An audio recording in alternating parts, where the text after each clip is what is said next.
ना जाने मुझे क्या हो गया है। जब तक बच्ची गोद न ली थी मुझे किसी बात की परवाह न थी। मैं किस कदर आजाद और बेफिक्र था, मगर उसके यहाँ आ जाने के बाद मेरे दिल के गोशे गोशे में वो समा गया है। अगर वो ना होगा तो इस घर की दरो दीवार मुझे काट खाएंगी। वैद जी, बताओ तो सही, क्या वो?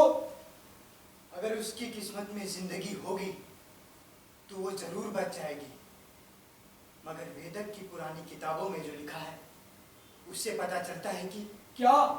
बताओ तो सही।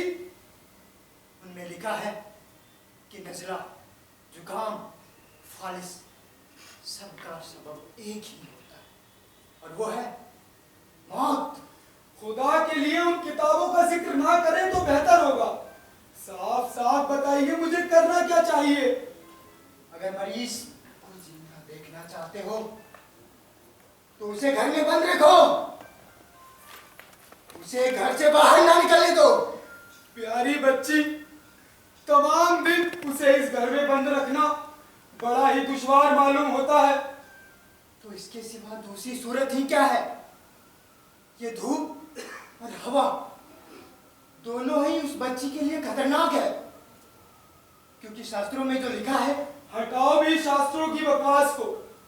मुझे साफ साफ बताओ कि इसके अलावा कोई दूसरी सूरत इलाज नहीं हो सकती? नहीं, मरीज को हवा ना लगने दो, मरीज को कमरे में बंद रखो, कमरे में बंद रखो।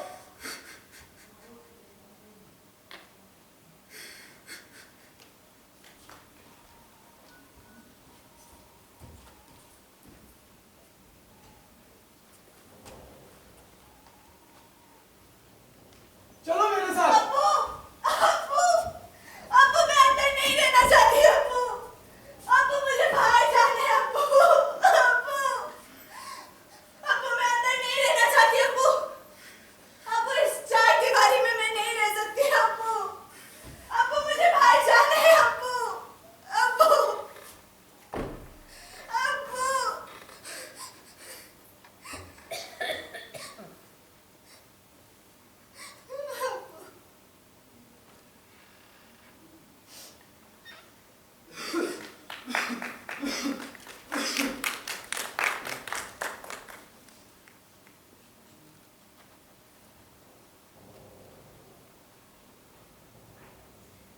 माधव, ओ माधव, अब ना जाने ये जाफर कहां से आ धमका है। क्यों? मैं तुम्हें काट तो नहीं खाऊंगा? तुम छोटे बच्चों का दिमाग खराब कर देते हो। मगर तुम बच्चे नहीं हो, अलावा तुम्हारे घर में कोई बच्चा नहीं है, फिर क्यों खामा परेशान होते हो? तो तुम नहीं जानते, मैं एक बच्ची को गोद ले ली है। बहुत खूब, ये कैसे? अरे तुम्हें तो याद ही होगा, मेरी बीवी किस तरह एक बच्ची गोद लेने के लिए मरी जाती थी। हाँ, मगर वो तो पुरानी कहानी है, तुम्हें उसका ये ख्याल पसंद ना था। भाई, तुम तो जानते ही हो पैसा कितनी मुश्किलों से कमाया जाता है। पहले मुझे ये सोच के बड़ी तकलीफ होती थी कि मेरी मुसीबतों से कमाया हुआ पैसा किसी और का बच्चा जाया करे, मगर अब उसके यहाँ आ जाने के बाद मुझे बेहद मसरत होती है कि मैं सारी धन दौलत उसके लिए जमा कर रहा हूँ। वाह वाह, खूब तो ये कैफियत है, और अब निहायत खुशी से उसके लिए दौलत जमा कर रहे हो। हाँ भाई, मुझे बेहद खुशी होती है कि मैं उसके लिए सारी धन दौलत जमा कर रहा हूँ। हाँ, मगर उस बच्ची को लाए कहां से? ये एक ऐसे शख्स की बेटी है जो दूर के रिश्ते में मेरी बीवी का भाई मालूम होता है। बचपन में उसकी माँ गुजर गई, अभी कुछ ही दिन हुए उसके बाप का भी इंतकाल हो गया। बेचारी बच्ची, अब तो उसे मेरी जरूरत है। वैद कहता है कि उसके जिस्म का हर हिस्सा एक दूसरे से मेल नहीं खाता। उसको खिजा की धूप और तेज हवा से बचाया जाए, मगर तुम तो मुस्तकिल मुसीबत हो मेरे भाई। ना जाने तुम्हें बच्चों के घर से बाहर ले जाने में कौन सा लुत्फ आता है। खुदा मुझ पर रहम करे। तो गोया मैं खिजा की हवा और धूप जैसा खतरनाक हूं? मगर दोस्त, मुझे वो तरकीब भी आती है जिससे बच्चों को घर में रखा जा सकता है। दिन का काम खत्म हो ले तो मैं तुम्हारी उस बच्ची के पास आऊंगा, उससे बातें करूंगा। माधव भाई, अब मुझे इजाजत दीजिए।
अब्बू, अब्बू,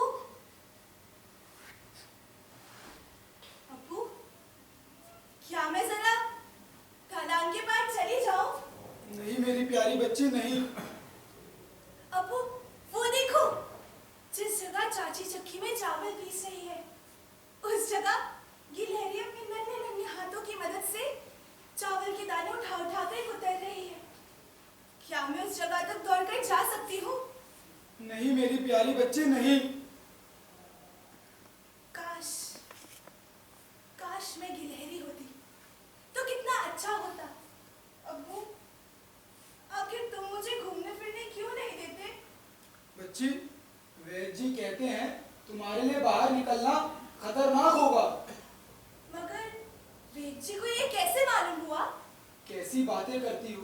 वैद्य जी इतनी मोटी मोटी किताबें पढ़ते हैं, उससे तमाम बातें मालूम हो जाती हैं। क्या उससे तमाम बातें मालूम हो जाती हैं? बेशक, क्या तुम इतना भी नहीं जानती? मैं किस कदर अहमक हूँ, मैं पढ़ना लिखना नहीं जानती। अब जरा देखो, बड़े बड़े पंडितों को घर में रहकर किताबें पढ़नी पड़ती हैं, उनकी हालत भी बिल्कुल तुम्हारी ही जैसी है। सच? बिल्कुल, अगर वो घर से बाहर जाएं तो वो इतने विद्वान कैसे बने? तुम्हें भी बड़े होकर पंडित बनना होगा, मोटी मोटी किताबें पढ़नी होंगी, लोग तुम्हें देखेंगे और कहेंगे ये कितनी काबिल लड़की है। नहीं नहीं अब्बू, खुदा के लिए मैं पढ़ी लिखी बनना नहीं चाहती। तो मैं फिर कभी ना तुम क्या पढ़ूंगी। करोगी बच्ची? मैं दूर चली जाऊंगी, बहुत दूर। कहाँ लेकिन? अब्बू, वो देखो, हमारी खिड़की से एक पहाड़ी नजर आती है। मेरे दिल में अक्सर ये ख्वाहिश होती है कि मैं उस पहाड़ी को पार करके दूर चले जाऊं, बहुत दूर। छी, तुम अक्लमंदी की बातें नहीं करती। ये देखो, वो पहाड़ी उस जगह से इतनी सीधी खड़ी हुई है, इसके यही मायने हुए कि तुम उस पार नहीं जा सकती। अब सोचो तो सही, अगर ऐसा ना होता तो इतने बड़े बड़े पत्थरों का अंबार लगाने की क्या जरूरत थी? अब्बू, तुम्हारा ये ख्याल है कि ये पहाड़ी हमें उस पार जाने से रोकने के लिए है? बिल्कुल। मैं तो ये समझती थी, चूंकि जमीन बोल नहीं सकती, इसलिए ये अपने दोनों हाथ आसमान की तरफ ऊपर उठाए हमें अपनी तरफ बुला रही है, आने का इशारा दे रही है। और वो जो दूर अपनी खिड़कियों में तन्हा बैठे रहते हैं और इस इशारे को देखते हैं, मगर मेरे ख्याल में पढ़े लिखे नहीं, पढ़े लिखे लोगों को इस खुराफात का वक्त नहीं होता, वो तुम्हारी तरह सरफिरे नहीं होते। अब्बू, तुम्हें मालूम है, कल मुझे एक आदमी मिला था जो मेरी ही तरह सरफिरा था। सच? कौन था वो? उसके कंधे पर बांस का एक डंडा लटक रहा था और उस डंडे के सिरे पर एक छोटी सी गठरी थी। वो एक जंगलों से होते हुए और पहाड़ियों की तरफ जा रहा था। मैंने उसे पुकारा, अरे ओ भैया, तुम किधर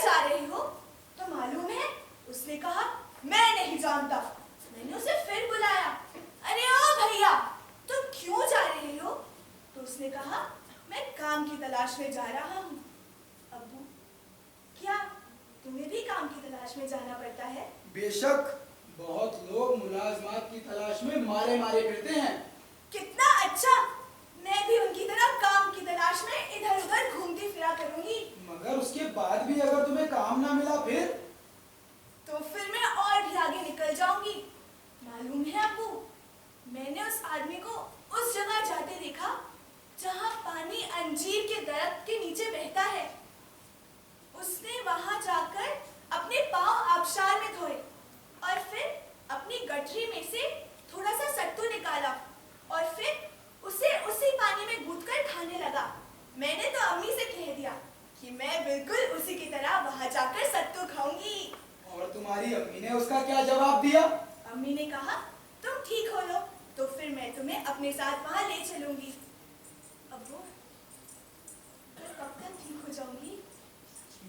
बहुत जल्द मेरी बच्ची। सच? तो फिर ठीक होते ही मैं उसी वक्त रवाना हो जाऊंगी। और तुम जाओगी कहाँ? मैं नदी नालों को पार करती हुई दूर, बहुत दूर एक ही सिमत चलती रहूंगी। अच्छी बात है, मगर एक वादा करो, तुम खिड़की के पास जाकर अजनबियों से बातें ना किया करोगी। मगर अब्बू, मुझे अजनबियों से बात करने में बड़ा लुत्फ मिलता है। और अगर वो तुम्हें उठा के ले भागे फिर? तब तो और भी लुत्फ आएगा। मगर मगर मुझे कोई लेकर भागता ही नहीं। सब मुझे यही ठहरने पर मजबूर कर देते हैं। चलो, अब मुझे देर हो रही है, मुझे काम के लिए निकलना है। देखो बच्ची, बाहर मत जाना। नहीं जाओगी ना? नहीं अब्बू, मगर तुम मुझे सड़क के किनारे वाले कमरे में रहने दो। अब्बू,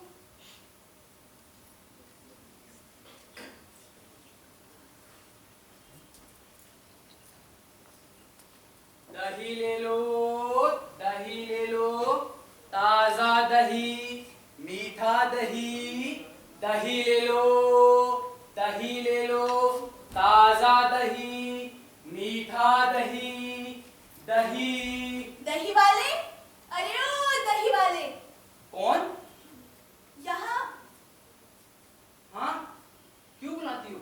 क्या दही खरीदोगी? मैं कैसे खरीद सकती हूँ? मेरे पास तो पैसे ही नहीं है। कैसी बदमाश लड़की है। छी, नाहक वक्त बर्बाद किया। अगर मुझ में ताकत होती तो मैं भी तुम्हारे साथ चलती। मेरे साथ? हाँ, जब मैं दूर सड़क से तुम्हारी आवाज सुनती हूँ तो ना जाने क्यों मुझे मेरा घर याद आने लगता है। मगर तुम्हें हो क्या गया है प्यारी बच्ची? मालूम नहीं, वेद जी कहते हैं कि मुझे बाहर ना निकलना चाहिए, इसलिए मैं तमाम दिन यही रहती हूँ। मगर प्यारी बच्ची, आखिर तुम्हें मर्ज कौन सा है? ये भी मालूम नहीं। मैं पढ़ी लिखी तो हूँ नहीं जो ये बता सकूं कि मुझे मर्ज कौन सा है। अच्छा दही वाले, ये तो बताओ, तुम कहाँ से आ रहे हो? अपने गांव से। अपने गांव से? क्या वो बहुत दूर है? हमारा गांव शामली दरिया के किनारे पंचमुरा पहाड़ के दामन में है। शामली दरिया, पंचमोड़ा पहाड़। शायद मैंने तुम्हारा गांव देखा है, मगर याद नहीं आता कब। क्या तुम हमारा गांव देख चुकी हो? उस पहाड़ के दामन में जा चुकी हो? तुम्हारा गांव एनलाल सड़क के किनारे पुराने ऊंचे ऊंचे दरख्तों के पास आबाद है ना? बिल्कुल ठीक। और पहाड़ी पर मवेशी चढ़ते रहते हैं। कैसी अजीबोगरीब बात है, हमारे घर में मवेशी चढ़ते हुए? अरे हाँ हाँ। और शायद तुम्हारे गांव की औरतें लाल लाल साड़ियां पहने नदी से अपने गागर भरकर अपने सिरों पर ले जाया करती है। हाँ हाँ, हमारे गांव की औरतें नदी के किनारे से अपने गागर भर के ले जाती हैं, मगर उन सब की सुर्ख साड़ी तो नहीं होती। मगर प्यारी बच्ची, तुम कभी न कभी वहां घूमती घामती जरूर गई होगी। नहीं दही वाले, सच कहती हूँ, मैं वहां कभी नहीं गई। लेकिन जिस रोज वैद जी मुझे यहाँ से निकलने की इजाजत दे देंगे तो मुझे अपने साथ ले चलना। मैं बड़ी खुशी से तुम्हें वहां ले चलूंगा प्यारी बच्ची। और तुम मुझे अपनी तरह दही ले लो दही, दही ले लो दही की सदा बुलंद करना सिखाना। छी, कैसा अनोखा ख्याल है। तुम तो मोटी मोटी किताबें पढ़ोगी और पंडित बनोगी। नहीं नहीं, मैं पंडित बनना नहीं चाहती। मैं कभी ना पढ़ूंगी। मैं तुम जैसी बनूंगी और घर घर दही बेचती फिरूंगी।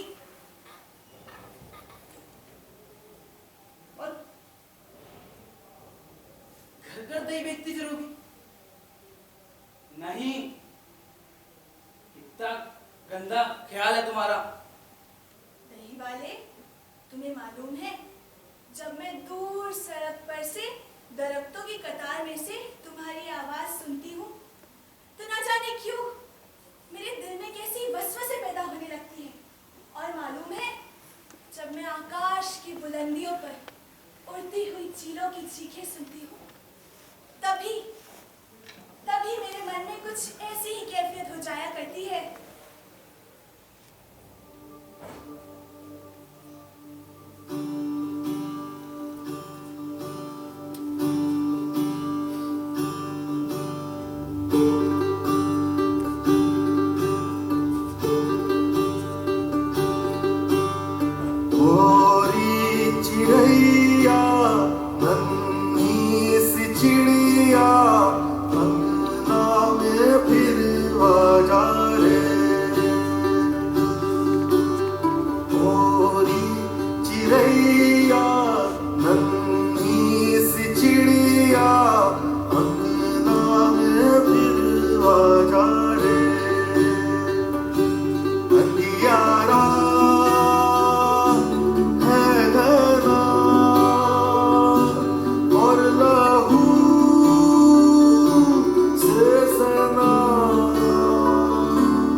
खुशी होगी।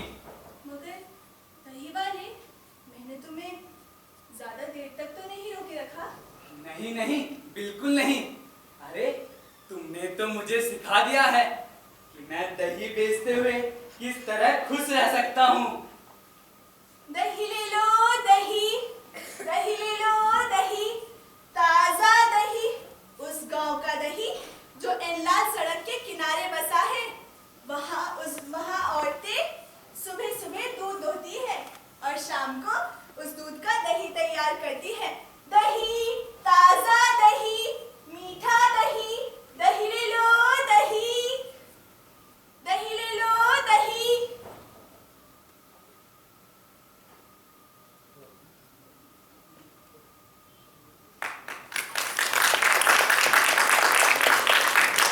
जागते रहो, जागते रहो, जागते रहो। वक्त किसी का नहीं है भैया, वक्त से जुड़ा है तार। मैं हूं चौकीदार भैया, मैं हूं चौकीदार। प्रेमी सोता सोता रहता है, प्रेमी जागता रहता है, कोई दिन में कोई रात में करता इंतजार। मैं हूँ चौकीदार भैया, मैं हूँ चौकीदार, मैं हूँ चौकीदार भैया, मैं हूँ चौकीदार। जागते रहो। चौकीदार, अरे ओ चौकीदार, क्या हंगामा मचा रखा है? क्या तुम्हें चौकीदारों से डर नहीं लगता? नहीं तो मैं क्यों डरने लगी? अगर मैं तुम्हें मार्च करने का हुक्म दे दूं तो? तुम मुझे कहाँ ले जाओगे? क्या क्या दूर, बहुत दूर? अगर मैं सीधा बादशाह के पास ले जाऊं तो? बादशाह के पास? क्या क्या सचमुच ले चलोगे? मगर वैन जी मुझे यहाँ से नहीं निकलने देंगे। कोई मुझे यहाँ से नहीं ले जा सकता। मुझे तमाम दिन यहीं रहना पड़ता है। वेजी तुम्हें निकलने नहीं देते घर से? इसीलिए तो देखो, तुम्हारा चेहरा सूखकर जर्द हो गया है, तुम्हारी आंखों के नीचे काली लकीरें पड़ गई हैं और तुम्हारे पतले पतले हाथों की रगें उभर आई है। अच्छा चौकीदार, क्या तुम अपना घड़ियाल ना बजाओगे? अभी वक्त नहीं आया मेरी बच्ची। कैसी अजीब बात है। कुछ लोग कहते हैं अभी वक्त नहीं आया और कुछ लोग कहते हैं कि वक्त गुजर भी चुका है। मगर यकीन नहीं, तुम्हारा वक्त तो उसी वक्त आएगा जब तुम घड़ियाल बजाओगे। बिल्कुल ठीक, मैं उसी वक्त वो घड़ियाल बजाता हूँ जब वक्त आता है मेरी बच्ची। हाँ, और जब तुम घड़ियाल बजाते हो तब दोपहर होती है। अम्मी इबादत करके सो जाती है और अब्बू काम पर चले जाते हैं और हमारा कुत्ता दीवार के कोने में अपनी दुम में अपनी नाक समेटकर सो जाता है। उस वक्त तुम्हारा घड़ियाल बजता है, टन टन टन। आखिर आखिर तुम्हारा घड़ियाल क्यों बजता है? मेरा घड़ियाल इसलिए बजता है, ये लोगों को बताता है समय किसी के लिए रुकता नहीं, हमेशा गुजरता रहता है। गुजरता रहता है? किधर? किस जानिब? ये कोई नहीं जानता मेरी बच्ची, ये कोई नहीं जानता। इसका मतलब ये कि अभी तक वहां कोई गया नहीं। मालूम है, मेरे दिल में भी अक्सर ये ख्वाहिश होती है कि मैं वक्त के साथ उड़कर उस देश को चली जाऊं जिसके मुतालिक कोई कुछ नहीं जानता। ऐसी बातें नहीं क्या करती मेरी बच्ची। अच्छा चौकीदार, ये तो बताओ, वो दूर जो एक बड़ा सा घर है और जिसकी छत पर एक लाल झंडा हमेशा लहराता रहता है और जहां लोग हर वक्त आते जाते रहते हैं, वो आखिर क्या है? अरे वो डाकघर है, डाकघर। डाकघर? वो किसका है? बादशाह का। और किसका? बादशाह का? क्या वहां से बादशाह की लिखी हुई चिट्ठियां आती है? हाँ बिल्कुल, बहुत सारी चिट्ठियां आती हैं। क्या वहां से मेरे लिए भी चिट्ठी आएगी? हाँ क्यों नहीं, बादशाह अपने हाथों से छोटे छोटे बच्चों को बहुत सारी चिट्ठियां लिखा करते। मगर मगर मुझे वो चिट्ठी लाके देगा कौन? डाकिया देगा, और कौन देगा? डाकिया? मगर डाकिया को कैसे पता चलेगा कि मेरी चिट्ठी कौन सी है?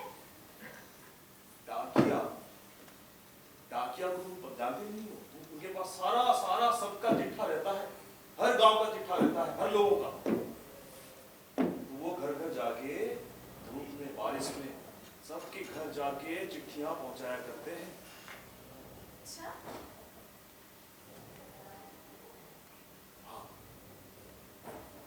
अरे कौन हो?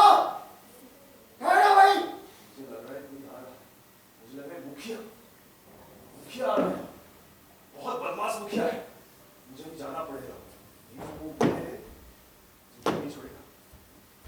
चौकीदार?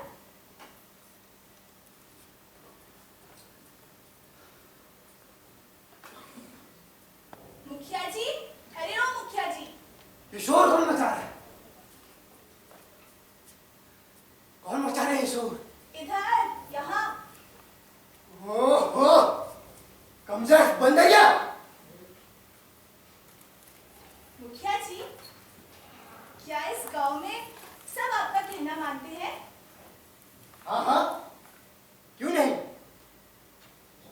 मेरा हुक्म मानना लोगों का फर्ज है। क्या क्या डाकिये भी आपका कहना मानते हैं?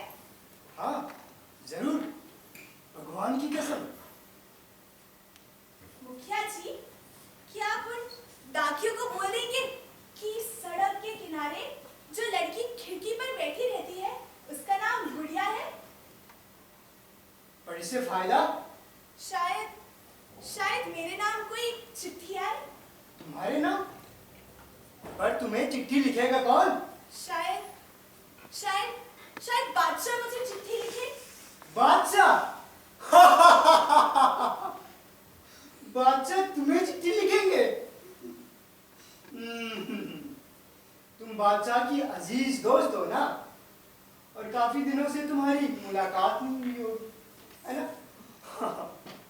और बादशाह भी तुम्हारे बगैर बेचैन हो रहा होगा, है ना? हाँ। गुस्ताख लड़की, कल ही बादशाह की चिट्ठी तुम्हारे पास आएगी, जरूर आएगी। मुखिया जी, नाराज क्यों होते हो? गुस्सा क्यों होते हो? मैं गुस्सा कहाँ हो रहा हूँ? बच्ची, तुम बादशाह से खतवा किताब करो। और ये बादो आजकल बड़ा शरारती हो गया है। थोड़े धन दौलत क्या कमा लिए, अपने घर में बादशाह के चर्चे करने लगा। एक बार वो मुझे मिल जाए, सबक सिखा दूं उसको। और तुम बदमाश लड़की, मैं कल बादशाह की चिट्ठी तुम्हारे पास पहुंचाता हूं। नहीं, इसकी कोई जरूरत नहीं है।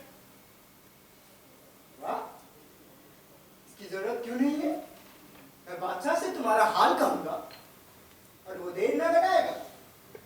उसके सिपाही तुरंत तुम्हारी खबर को आएगा,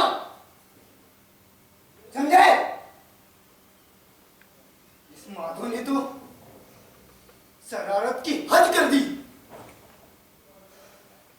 बादशाह के कानों तक ये खबर पहुंच जाए, फिर बादशाह उसको सबक सिखाए, मजा चखाए उसको।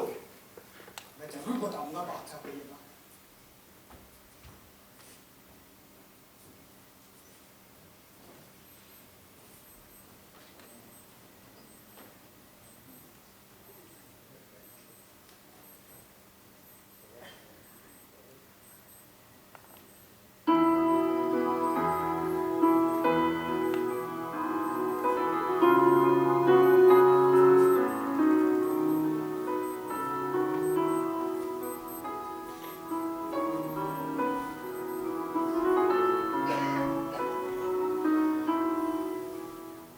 अरे, तुम कौन हो जो इस तरह चली आ रही हो?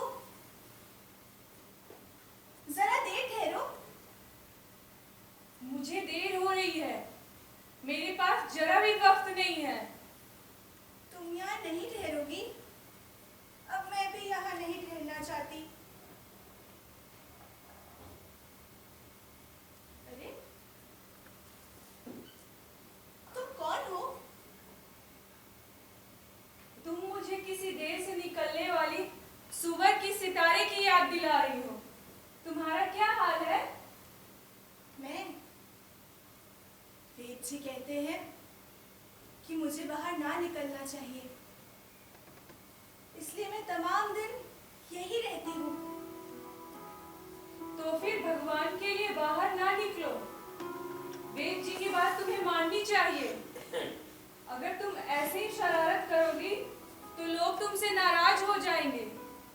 मेरा ख्याल है तुम्हें हर वक्त इस तरह खिड़की के बाहर झांकना ठीक नहीं है।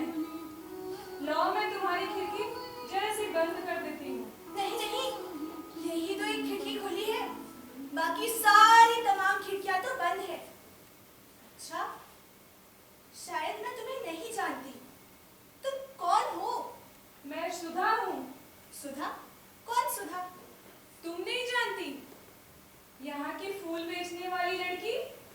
फूल बेचने वाली? तभी तुम्हारे पाँव इतने खूबसूरत मालूम होते हैं, और तुम्हारी कड़ों की झनकार इतनी प्यारी मालूम होती है। अच्छा, तो तुम करती क्या हो? मैं अपनी टोकरी में फूल जमा करती हूँ। फूल जमा करती हो? मालूम है, मेरे मन में भी अक्सर एक ख्वाहिश होती है कि मैं इस कमरे से निकलकर दूर जंगल में चली जाऊं और वहां से फूल तोड़ कर लाऊं और तुम्हें दूं।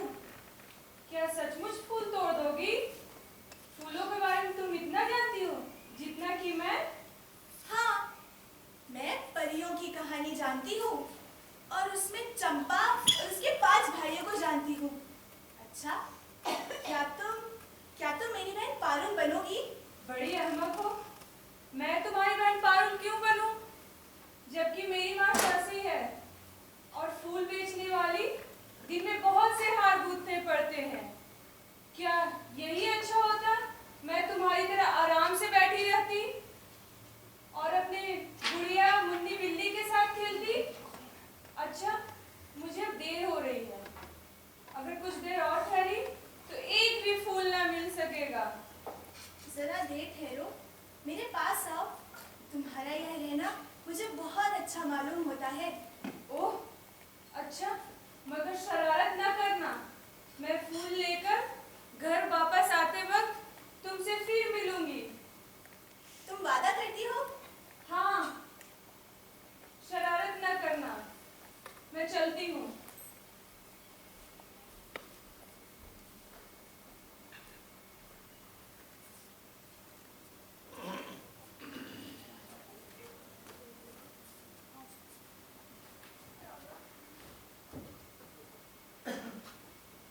अरे ये लगा।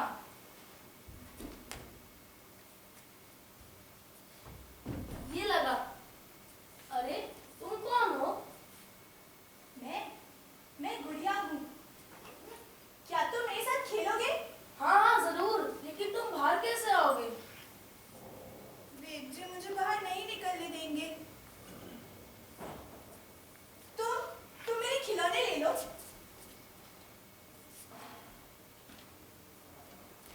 ये लो। और ये भी लो। कितनी सुंदर गुड़िया है। ये भी कितना सुंदर गुड्डा है। ये भी लो। क्या मैं इन्हें घर ले जा सकता हूँ? हाँ, मगर तुम मुझे वादा करो कि तुम हर रोज मेरी खिड़की के सामने खेलोगे। हाँ हाँ जरूर, और कल तो मैं अपने दोस्तों के साथ आऊंगा। वादा करते हो? वादा करता हूँ। क्या अब मैं चलूं? हाँ, मगर कल तुम जरूर आना। हाँ हाँ जरूर आऊंगा। अरे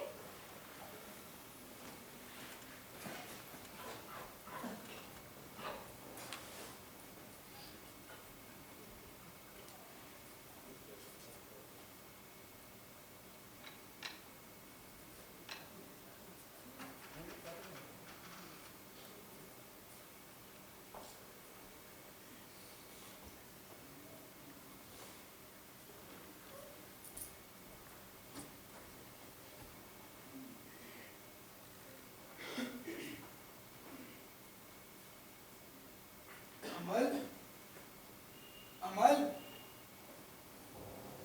अब्बू, अब्बू, क्या मैं आज खिड़की के पास नहीं जा सकता? क्या इस पर विवेक जी खफा हो जाएंगे अब्बू? नहीं प्यारे, नहीं। देखा नहीं तुमने अपनी हालत कैसी कर ली है? तुम और भी ज्यादा बीमार हो गए हो। पता नहीं इस जगह बैठने से तबीयत ज्यादा खराब हो गई है या किसी और वजह से, मगर जब तक मैं यहाँ बैठा रहता हूँ तबीयत बहुत ठीक रहती है अब्बू। ठीक नहीं है कुछ भी। तुम वहां पर बैठ के अजीब अजीब लोगों से बातें करते हो। देखो तुम्हारा चेहरा कैसा जर्द हो गया है। अब्बू, मुझे खौफ है मेरा फकीर गुजर जाएगा और मुझे खिड़की पर ना पाएगा। तुम्हारा फकीर कौन है वो? वो आया करता है और जिन मुल्कों से वो हो आया है मुझे वहाँ के किस्से सुनाता है और मुझे उसकी बातें बहुत अच्छी लगती हैं अब्बू। अजीब बात है, मैं तो किसी फकीर को नहीं जानता। अब्बू, वो ठीक इसी वक्त आया करता है। खुदा के लिए थोड़ी देर के लिए उसे मुझसे बातें करने को बुला दो अब्बू, बुला दो। अल्लाहू अल्लाहू अल्लाहू, हर जगह तू ही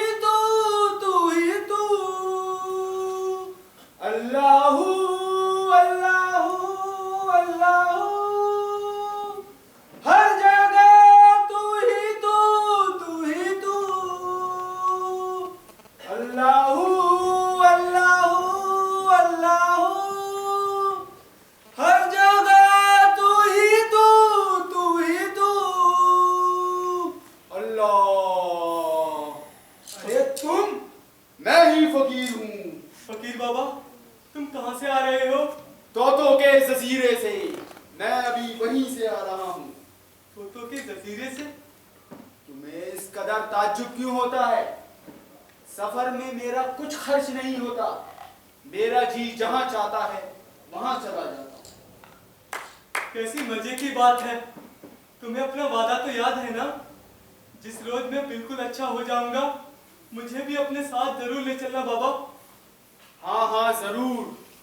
और मैं तुम्हें मुसाफिरों के ऐसे मंत्र बताऊंगा कि जंगल हो या पहाड़ या समुद्र, कहीं भी कोई भी तुम्हारा रास्ता ना रोक सकेगा। ये कैसी बेमायने बातें हैं? मेरे बच्चे, समुद्र हो या पहाड़, मैं किसी के सामने अपना सर नहीं झुकाता। लेकिन जब तुम्हारा ये अब्बू और वेद दोनों मिल जाते हैं तो मुझे तमाम जादू मंत्र के बाद भी शिकस्त लेनी पड़ती। नहीं अब्बू, वेद जी को कुछ ना बताएंगे। मैं चुपचाप लेटे रहने का वादा करता हूँ। मगर जिस रोज मैं बिल्कुल अच्छा हो जाऊंगा उसी वक्त फकीर बाबा के साथ चल पड़ूंगा और फिर समुद्र, पहाड़ या कोई भी चीज मुझे ना रोक सकेगी अब्बू। जाने की रट मत लगाओ मेरे बच्चे। फकीर बाबा, क्या तुम इस बादशाह को जानते हो जिसका ये डाकघर है? हाँ जानता हूँ। मैं हर रोज उसके पास भीख मांगने जाता हूँ। कैसी मजे की बात है। मैं भी अच्छा हो जाने पर उसके यहाँ भीख मांगने जरूर जाऊंगा। ठीक है ना? वो दे देगा ना? तुम्हें मांगने की नहीं जरूरत है मेरे बच्चे, वो खुद तुम्हें दे देंगे। नहीं, मैं उसके दरबार पर जाकर कहूंगा बादशाह सलामत जिंदाबाद। और जब तंबूरा बजेगा तो मैं नाश्ता हुआ उससे भीख मांगूंगा। ये ठीक होगा ना? ये तो बहुत ठीक होगा। और अगर तुम मेरे साथ रहे तो मुझे भी पूरा हिस्सा मिल जाएगा। मगर मेरे बच्चे, तुम बादशाह से मांगोगे क्या? मैं बादशाह से कहूंगा कि मुझे भी अपना डाकिया बना दे, ताकि मैं भी हाथ में लालटेन लेकर घर घर चिट्ठियां बांटता फिरूं। मेरे बच्चे, अगर तुम्हें तमाम दिन घर में रहना हो तो इसमें गम की बात कौन सी है? नहीं, गम की बात नहीं है। पहले पहल जब लोगों ने मुझे इस घर में रहने के लिए मजबूर किया था तो दिन बहुत बड़ा मालूम होता था। मगर जब से बादशाह का डाकिया सामने बन गया है तो मुझे घर में रहना ज्यादा अच्छा लगता है।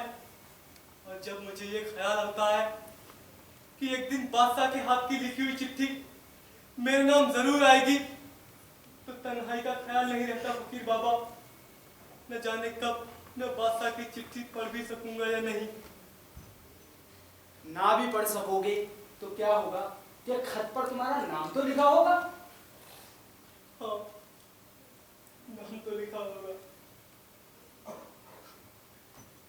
तुम दोनों को कुछ खबर है? तुम दोनों ने मुझे किस मुसीबत में मुब्तला कर दिया है? क्यों, क्या हुआ? तुम दोनों ने ये खबर फैला दी है कि डाकघर यहाँ इसलिए बनाया है कि बादशाह इसको चिट्ठी भेजे। तो इसमें आखिर हर्जी क्या है? मुखिया पंजानन ने ये खबर बादशाह के कानों तक पहुंचा दी है। क्या हम इससे वाकिफ नहीं हैं कि हर बात बादशाह के कानों तक पहुंच जाती है? तो एहतियात क्यों नहीं बरतते? ऐसी खबरें क्यों फैलाते हो? बाबा, क्या बादशाह सचमुच नाराज हो जाएगा?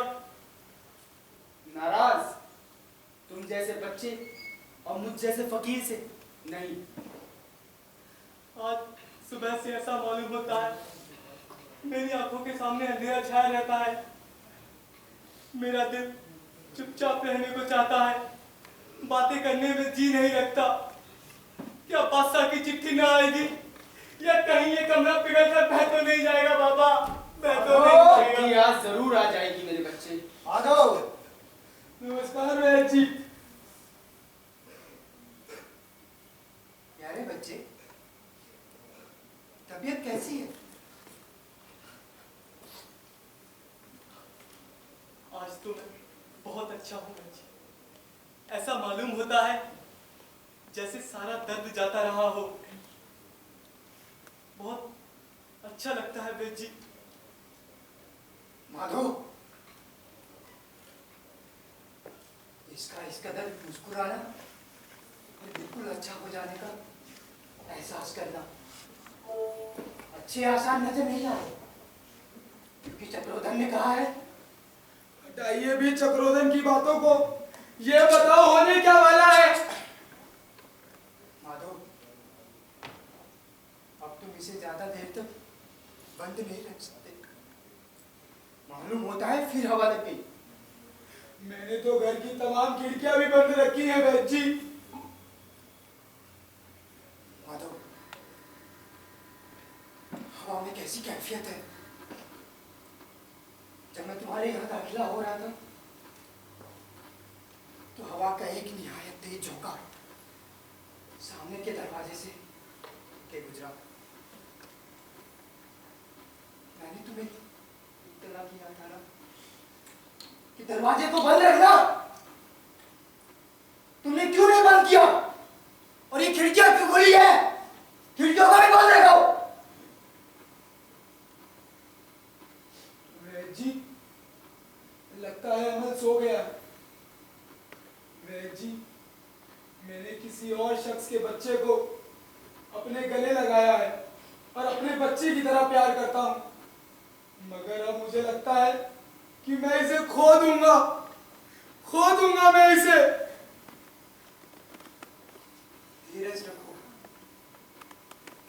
धीरज रखो माधव। मैं अभी जाके तेज दवा की एक खुराक भिजवा दूंगा। शायद ये दवा इस बच्चे की जान बचा ले। इसे बचा लीजिए वैद्य जी, इसे बचा लीजिए। पर एक बात ध्यान रखना, खिड़की और दरवाजे बंद रखना।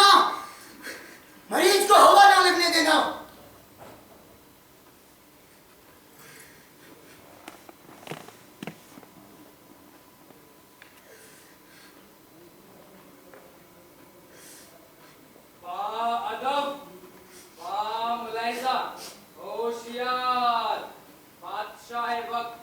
बादशाह सलामत तशरीफ ला रहे हैं। बादशाह सलामत। ये सब क्या है? तमाम दरवाजे खिड़कियां क्यों बंद है? इन्हें खोल दो।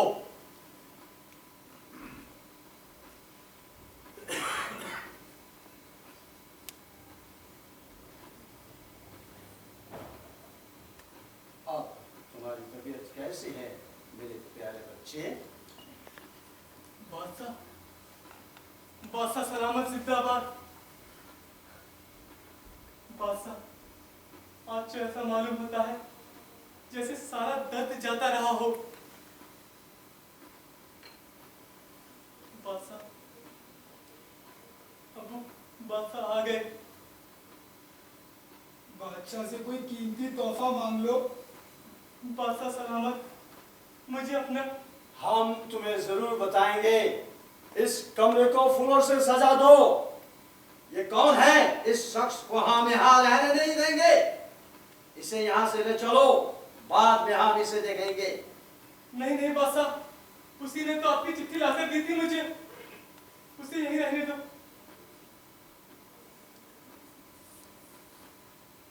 अगर ये तुम्हारा दोस्त है तो ये ठहर भी सकता है। अब हम पूछते हैं कि आप चल सकोगे? मैं तो एक मुद्दत से चलने फिरने के लिए फिरता हूँ बादशाह सलामत। क्या आप मुझे बताएंगे कि तारों की जगमगाती रोशनी में कुतुब तारा कौन सा है? लेकिन हमने भुने हुए चावलों की फरमाइश की थी।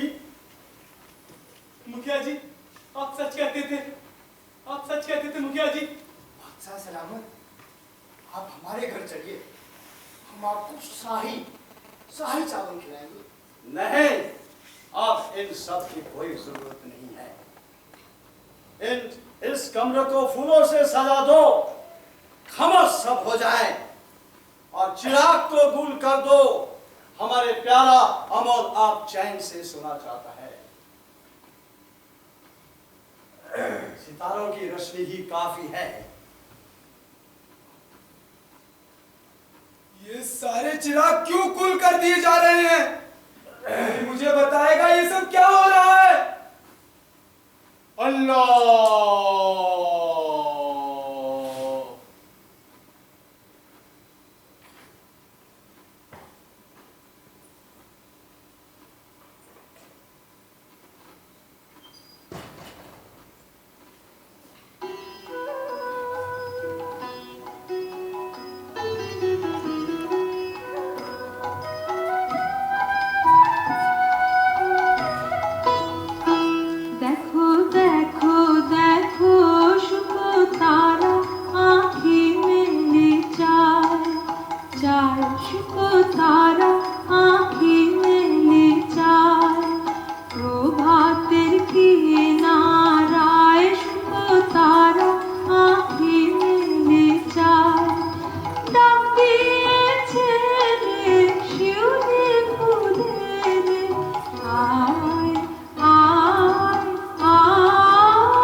is not working.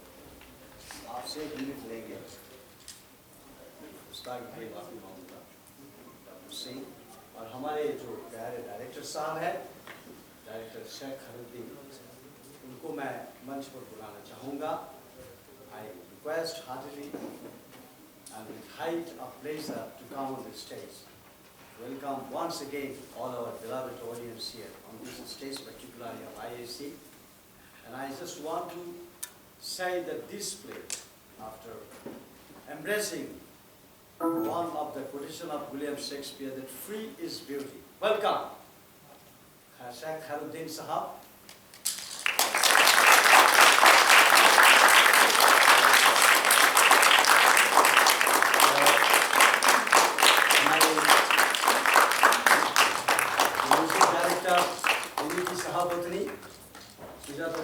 Please welcome on the stage. Please come on the light to enlighten all of this audience, to embrace us with love, I think extremity of love and beauty. Please welcome on the stage.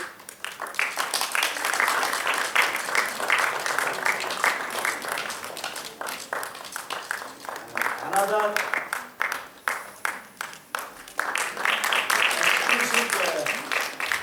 informations I want to present you here is our beloved daughter, the daughter of Sheikh Kharuddin, who performed here. And I request our director to introduce all our artists individually. But I don't know, actually, I was surprised that I was embracing that almost all the audience will be saying, anyhow. Please take it to your show. Please आप लोग भी आए सब लोग Sheikh Shaheen, आनंद Manoj Chaudhary Manish Rawat, Dr. S.K. Singh, Ramesh, Shubham Pandey.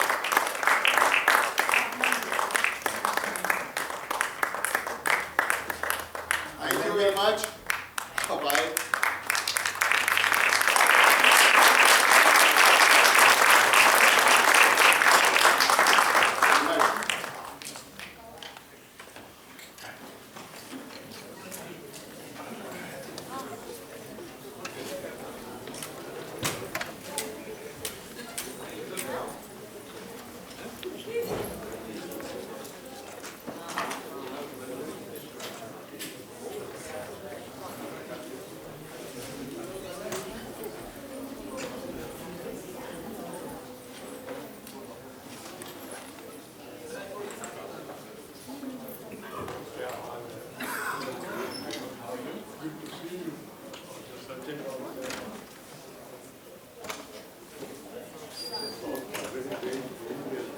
Still,